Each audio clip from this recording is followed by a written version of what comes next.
একদিন খাজা মঈনুদ্দিন চিশতি রহমতুল্লাহি আলাইহি বয়ান শেষ করে বাসায় ফিরলেন। মা দেখেন খাজা মঈনুদ্দিন চিশতি অনেক খুশি।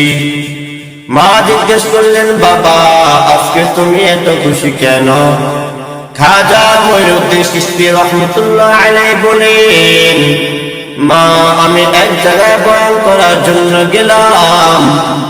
ওইখানে 90,000 হিন্দু ছিল। তারা আমার চেহারার দিকে তাকাইয়া মুসলমান হয়ে গেল। তাই না আজকে আমি এত খুশি।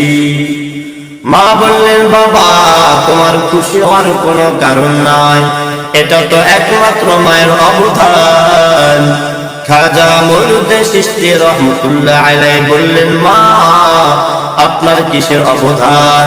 মা বললেন, বাবা তুমি যখন আমার উদরে ছিলা, পেটে ছিলা, আমি মা সব সময় কোরআন তেলাওয়াত করতাম। তুমি যখন আমার উদরে ছিলা, আমি মা সব সময় আল্লাহ তাআলা জিকির করতাম।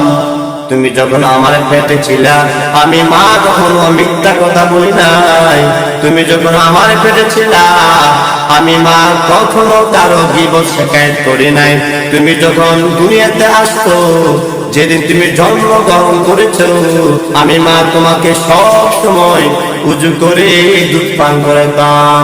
এই জন্য আল্লাহ তাআলা তোমার চেহারার মধ্যে এত বেশি নূর দিয়েছে, যার কারণে তোমার চেহারা দেখে 90,000 হিন্দু মুসলমান হয়ে গেল। এটা তো একমাত্র মায়ের অবদান।